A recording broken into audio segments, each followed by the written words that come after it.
Hey everybody, movie reviewer next door here, and I'm back with another review. And this time I'm going through the Final Destination films. Um, I'm going through the first five. I'm just gonna kind of mainly do a breakdown of my thoughts of all five of them. I don't really have a ton to say. Not that all of them are bad because they aren't, but just general thoughts before I watch Final Destination Bloodlines and do a video about that. I'm kind of debating whether or not to do a spoiler review, um, because my short reviews are always spoiler free for the most part. So yeah, but yeah, I'm just gonna go through them, general thoughts, likes, dislikes. Not gonna be too long of a video, I don't think. But first one is, oh, and just so everybody knows, I own the first four on Blu-ray. I don't know why the fuck the fifth one isn't in this pack. The pack was made in 2013, a whole 2 years after Final Destination 5, so I just don't know why. But the first one is Final Destination from 2000, horror thriller film directed by James Wong, stars Devon Sawa, Ali Larter, Carr Smith, Kristen Cloak, Sean William Scott, Chad Danella, Amanda Detmer, and Tony Todd. And I like the first Final Destination. I do have my issues with it. I'm gonna get to that, but I do like how it starts off the series trying to be a bit more serious in terms of it takes the concept serious, but it still has enough room to have fun with it. But my main issues with this film crop up from the pacing. It's not a long movie. It's 98 minutes, an hour and 38 minutes. It's not long, but whenever this film slows down, it slows to a grinding halt in a way. And I don't really like that in terms of this being a thriller that's trying to be fast paced and engaging. And yes, I do think it got quite boring at times. And a lot of people really like Devon Sawa in this film. I think he's fine, but I do think it leaves a lot to be desired. Um, I do like Devon Sawa in other films. Idle Hands, I remember him being good in that. He was in not really a great movie. There was that Guy Pearce movie I can't think of the name of right now that he was decent in. But when I've seen him in other stuff, I think he's grown a lot as an actor, and I do think he's genuinely improved. But here, like Ali Larter is way more interesting, and I think in the second film they really capitalize on that, making her more of a main character. And yeah, just I'm not huge on most of the characters here, cause the most developed character I'd say is Mrs. Luton, played by Kristen Cloak, who I've seen in other films. She was also in the Black Christmas remake. Quite a few actors from these films are in the Black Christmas remake. Her, um, frickin' Mary Elizabeth Winstead from Final Destination 3. Um, I can't remember the other girl's name. Um, she's one of the bimbos that's in the like tanning booths. Shit, I can't remember her name, but that doesn't matter. Most of the characters here are very one note, or just there's not much to these characters. They're stupid teenagers, they're stupid high schoolers, and I'd say the biggest misnomer here is Sean William Scott, and his character has literally nothing to do in this film. The most he have that happens to him is he almost gets run over multiple times, and then yeah. So not really much in the ways of. Also, I think I'm gonna make this video a spoiler video, so spoilers, spoilers. Um, his death feels like an afterthought in a way. The like bit of metal in the tracks that flies out and cuts his head off felt really stupid to me. Um, I guess the best death in this is I guess Miss Luton. There's not a lot to go from, I guess. But I guess Miss Luton's is the most interesting, even though it is a bit ridiculous. That's the thing. This film isn't as ridiculous as you'd think this concept would be. As again, it does take itself pretty serious. But overall, I did find it to still be a fun film. Um, the I will say the weird like death in a shadow form thing was kind of like, what was that? And apparently that's a leftover thing from this originally being a spec script for an X-Files episode. I think written by Jeffrey Reddick, I think, who also worked on the Saw series to an extent, I think. But yeah, but no, overall, I think most of the deaths, the makeup effects are very good. Um, the uh tension throughout is pretty well done. James Wong, the director, who also did he also directed Dragon Ball Evolution, the one, and Final Destination 3. I remember the one being pretty fun. I don't get why people hate on that one so much. The Dragon Ball Evolution, I can understand why that killed his career. But yeah. But yeah, Final Destination, good start to the series. Then we go off to Final Destination 2 in 2003, directed by David R. Ellis. Interesting poster. Um, and Final Destination 2 is my current favorite of the first five because I think it takes a lot of what makes the first film good and realizes, oh, we've got to help with the pace. We need help with the pacing. Pacing's perfect here. Smooth 90 minutes. Um, as for the first film, I think you could easily cut out multiple scenes that feel like they're trying to build up characters, but they're kind of failing because most of them are one note slabs of meat waiting to get killed. In the second one, there were multiple characters I really enjoyed. I liked Kimberly, played by AJ Cook, who I think is a massive improvement upon Devon Sawa in the first film because Devon Sawa, whenever he has to emote in the first film, he's a bit, let's say, emotionally challenged in a way. Um, but AJ Cook, I've seen her in many things. She was in The Virgin Suicide. She was in the Mother's Day remake, which I really liked. Um, she was on some other show, some show I can't remember. Ali Larter returns as Clear Rivers. Her acting is a lot better here, and I really enjoy her character. Um, Eugene, I thought was interesting to see somebody who just straight up doesn't believe in all of this stuff. Um,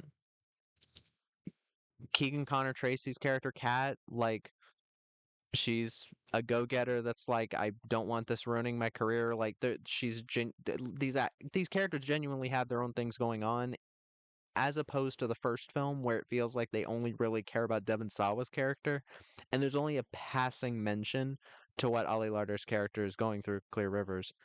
Um, Nora and her son, I thought it was interesting to see that dynamic of a mother and her son being caught in the death loop at the same time.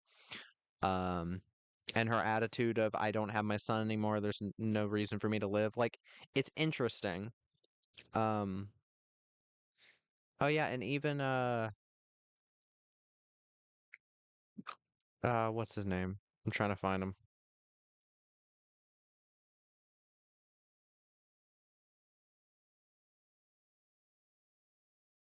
Why is he not listed in the cast?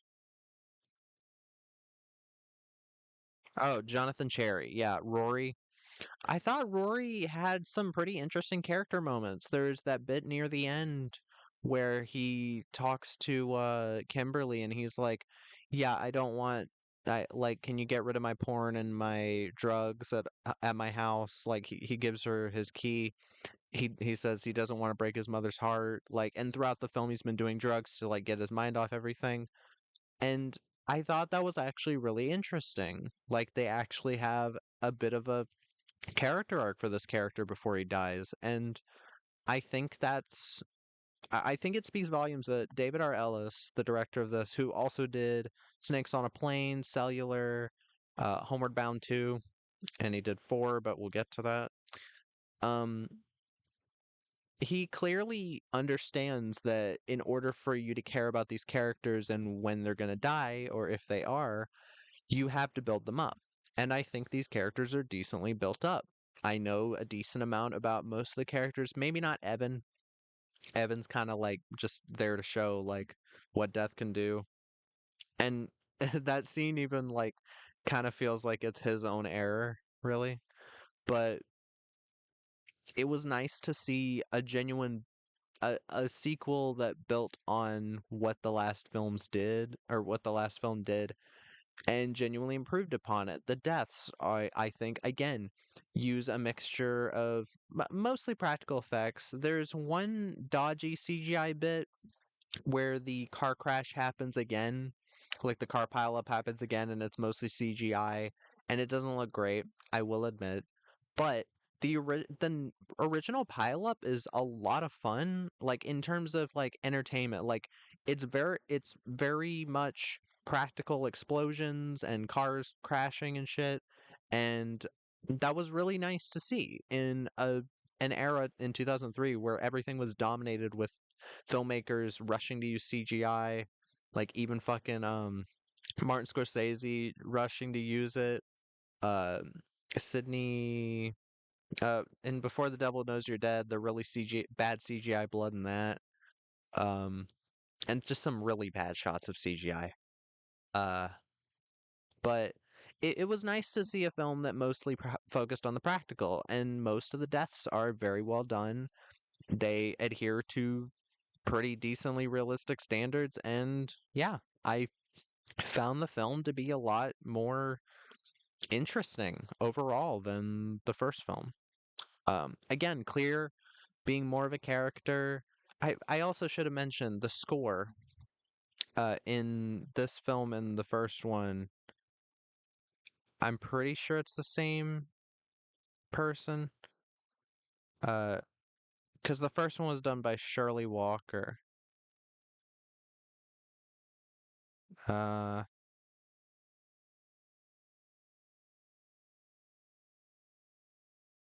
well,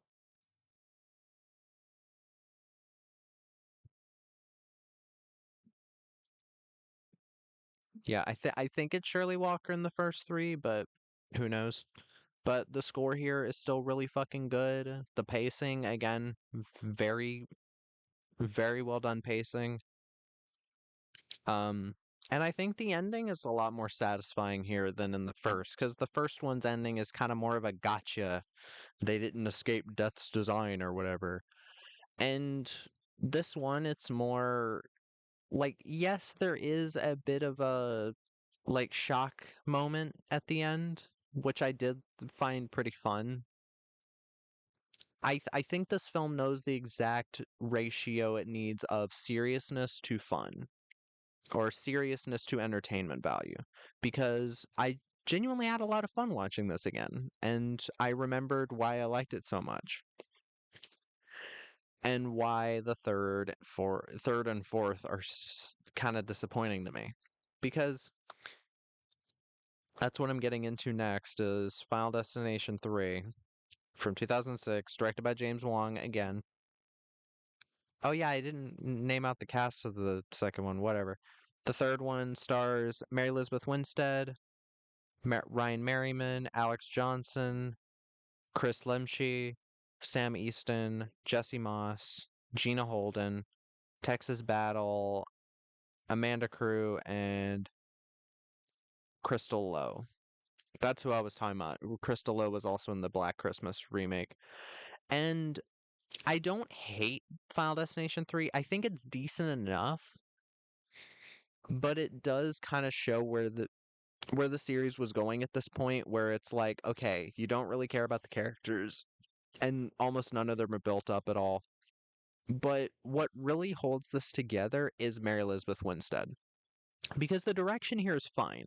There is a noticeable more there's more of a noticeable amount of CGI, especially in the original coaster crash. But I don't think that's inherently a terrible thing. It looks pretty good for the most part. The gore is still for the most part practical, which I love. But I've seen more and more people say this is like their favorite in the series recently, and I really don't get it because it feels like they're back to square one. And they're trying to do this whole thing where they're like, oh, she can stop the deaths because she took pictures of these characters at specific moments. And it they there's foreshadowing to their deaths, which is an interesting idea, but they don't do enough with it. They have the characters kind of be just really retarded at times where it's just like, um oh, he's gonna get killed by a giant SpongeBob. Oh yeah, and that awful line where she's like, "It is so sad that you know that." Yeah, it's definitely sad that you know that SpongeBob lives underwater. What? That's not like a culty thing. Like everybody knows who SpongeBob is. But again, Mary Elizabeth Winstead gives this fucking film her all. And I've always really liked Mary Elizabeth Winstead. Uh, Films like um, 10 Cloverfield Lane, she was really good. Death Proof, Sky High, I remember her being good. Gemini Man, even. Live Free or Die Hard. Kate, Abraham Lincoln Vampire Hunter. Like, she's a good actress. I think she is giving this her all, and it's really cool to see someone actually care. Most of the other performances are very hit or miss. Chris Lemche, I recognize him from Ginger Snaps, which there's kind of a reference to that because there's a wolf in the road that he almost that Mary almost hits. But I don't remember a fucking thing about many of these characters. The only character I can think of, or characters I could think of off the top of my head, were Crystal Lowe and I could try to find her. Oh yeah, Ashley and Ashlyn. Jalen Simmons and Crystal Lowe. There's like one kind of decent moment where like she's our main character Wendy is suffering from survivor's guilt, and she kind of the two girls come over to her and are trying to be nice. They're like, "Hey, come hang out with us. We're gonna go tanning. Just call me up and we'll let you know where to go."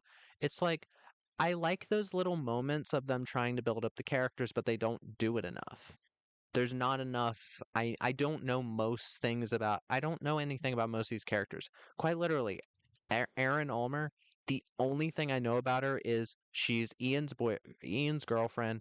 The first scene she's in, she's describing how the coaster works to Wendy, and then the next scene you see her in is the scene she dies. Like I mean, she has a kind of cool death, even though it's unrealistic that a nail gun would shoot all the way through your head or at that speed, and also you have to hold something at a specific angle that it fires because there's fail safes in mind. But again, this is when the series kind of goes a bit ridiculous for the most part, and most of the deaths here are like there are a couple all right ones. I I kind of like Ian's death. Texas Battle's death is kind of like excuse me, Lewis. It's like eh. I don't mind the Ashley and Ashlyn. Um I don't mind that scene at all. I think that scene could be in a really fucking good uh Final Destination movie, but it's just that most of the rest of the movie is kind of generic in a way. And again, it's kind of a 6 out of 10. It's just kind of an okay Final Destination movie propped up by a, again, stellar lead performance by Mary Elizabeth Winstead. You wouldn't expect a really good leading performance in one of these movies, but she genuinely has it. And I think she's the best lead in any of the films in terms of acting. Her character is also kind of stupid at times, but there's like little moments she has with her sister that I think are nice because they could have easily made the sister just a complete bitch. Um, I'm glad they didn't do that. Um, but yeah, other than that, there's not much else I can really say about it. Um, so now I have to go on to the worst film of the series so far. The Final Destination from 2009. And yeah, this film's a piece of shit. Starring Bobby Campo, Chantel Van Santen, Nick Zano, Haley Webb, Michael T. Williamson, Krista Allen, Andrew Fischella, and Justin Wellborn. And none of the characters in this are at all memorable. That the biggest thing with this is the characters are they suck, except for George Lanter, played by Michael T. Williamson. Who Michael T. Williamson is a world class actor. He's been in Forrest Gump, he's been in Heat, he's been in Con Air, he was in Black Dynamite, which I really like, Miracle Mile, which is one of my favorite films of all time, Streets of Fire, Lucky Number 11. Like this guy's been in capital A awesome movies. The Delta Force as well. And he's kind of relegated to a minor character. Like he's one of the main characters that's involved in the whole NASCAR thing, which I think is the most boring opening to one of the movies because most of the characters end up getting crushed. There's nothing really special about it. And also this film is the one of the most expensive in the series. Of the first five, I'm pretty sure it is the most expensive at $43 million budget. And that mostly had to have gone to the 3D because this film looks like shit. It looks like a TV movie. Even the score by Brian Tyler. Brian Tyler, a genuinely like I'm pretty sure award-winning composer or has at least done like good work. His score here feels like a fucking TV movie, and the same for the fifth film. Even though I don't hate the fifth film, but like I don't know how the fuck they fucked it up this bad. This film is only 82 minutes, an hour and 22 minutes, and without credits, it's an hour and 14. Yeah. This film is barely feature length. Like it's just scraping by, which makes me think that a lot was cut out. Especially knowing that the kills in this were originally going to be fully practical.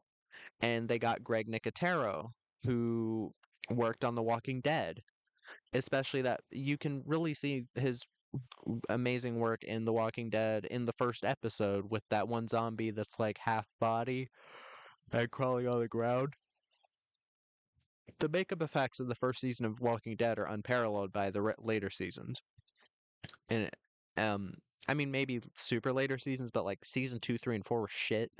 So mostly because they fired Frank Darabont, but that's something for another time. But this film feels like a parody of a Final Destination movie. Like genuinely.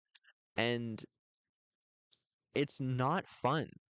Like I even rewatched this while drinking and don't worry, I don't do it too much. But that didn't even help. This film was extremely hard to watch even like drunk and yeah, it's just really disheartening to see how far they fell from Final Destination 3 to 4 because I already thought 3 was like generic and then Mary Elizabeth Winstead kind of saved it a little bit. This one, Michael T. Williamson is trying his fucking hardest, but he's barely got a character. The way he goes out feels like a fucking waste. It feels like they're just like, okay, we don't have this actor for any more time. Just have him get hit by a car. It's like fucking boring. And this film wastes so much time on minute shit that we don't even need. And the whole way of them getting past death now is like, um, he has these 3D visions, which again, the 3D 100% ruins any chance of this film having a decent visual style, a decent cinematography, because it feels like a TV movie. It's shot very flat, and it's just not visually engaging. And again, most of the deaths are just boring. Like one guy gets his intestine sucked out in a pool filter, but they don't show anything. Like they show like his back, and then they show like the like pressurizer or whatever the fuck exploding, and it's like, really, all that setup for nothing? The ending of this movie, oh my god, the ending of this movie is so fucking annoying because it's just the ending of the third movie again. And that pisses me off because David R. Ellis is directing this, who directed the second film, which is fucking awesome. And then he goes on to do this, where like it feels like a cheap TV movie knockoff of a Final Destination movie. Kind of like it kind of feels like Wish Upon, that Joey King, Ryan Phillippe movie. Um and that's not a good thing. And I genuinely gave this a 3 out of 10 because this film just fucking annoyed the piss out of me. What else did I write down here? Oh yeah, but that Greg Nicotero did the effects, and they basically covered them all with CGI, kind of like they did with Mary Elizabeth Winstead's The Thing prequel, where they had original effects and then they got CG'd over, which pisses me off. Uh,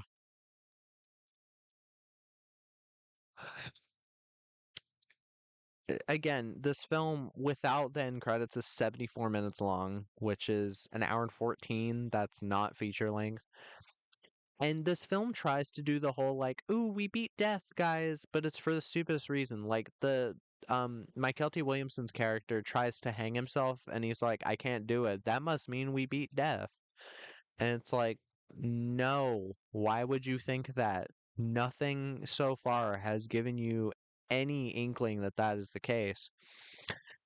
And then 55 minutes into an hour and 22-minute movie, not even an hour through the film, they're doing the whole like fake out like, "Oh, they're doing fine." And then it's like, okay. And the ending, the like final set piece of like him stopping the premonition from happening, and the whole thing being like, oh, he started having the premonition while walking with Michael T. Williamson's character. It's like this film does not adhere to any real like structure in a way. Because the third one, I'd say my issue with the third film is that it is too structured in that there's multiple scenes where they just like go to wherever somebody's about to die and then they don't stop the death. And it just feels kind of pointless. It just feels like, oh, we're just being like taken on a journey through all these deaths. Wow.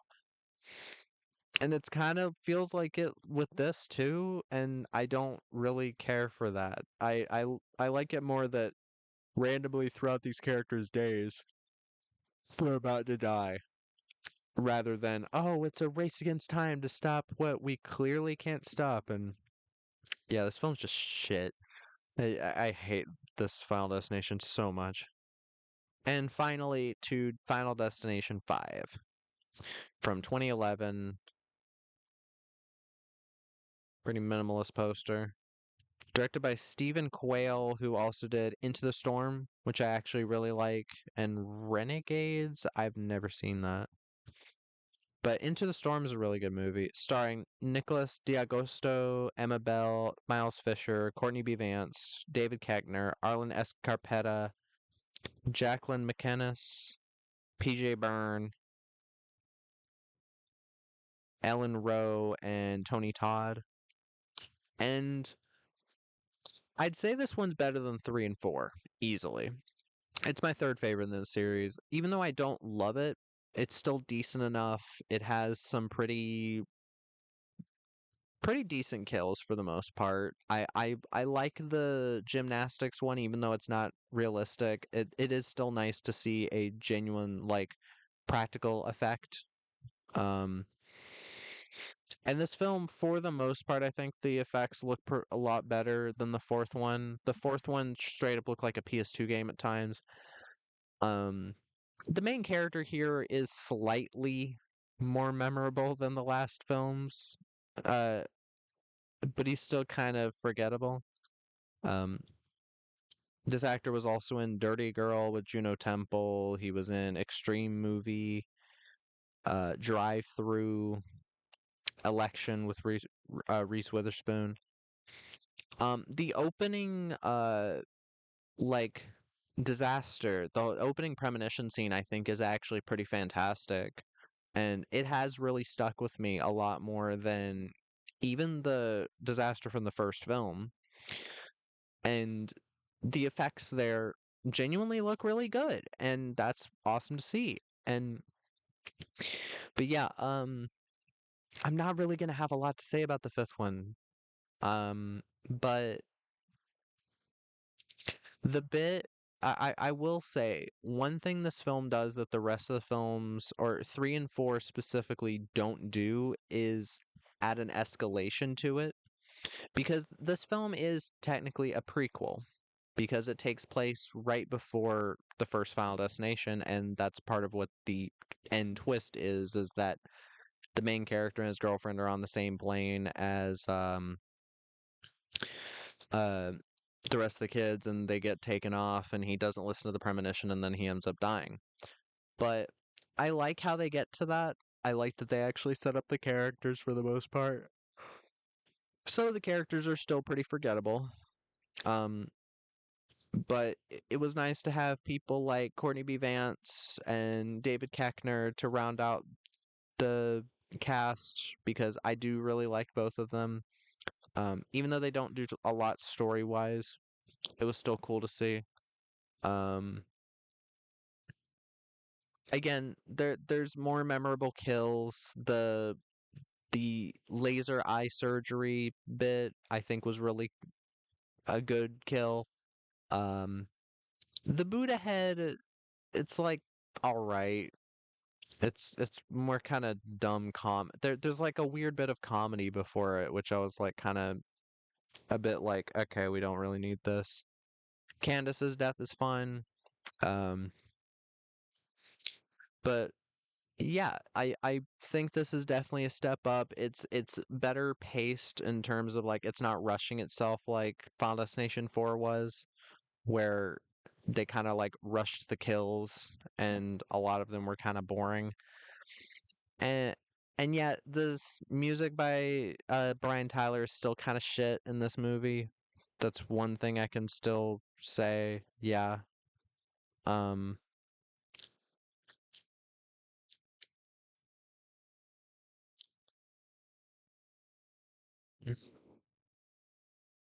but yeah, not really much I can say about it, but I hope that was enough. Um I'm gonna watch Final Destination Bloodline some way, and I'll report back on how it is, but uh that was my review of the Final Destination series 1 through 5. If you've seen the films, or know what your thoughts are in the comments down below. If you have any recommendations, put them down there as well. Like, subscribe, whatever. And movie reviewer next door out.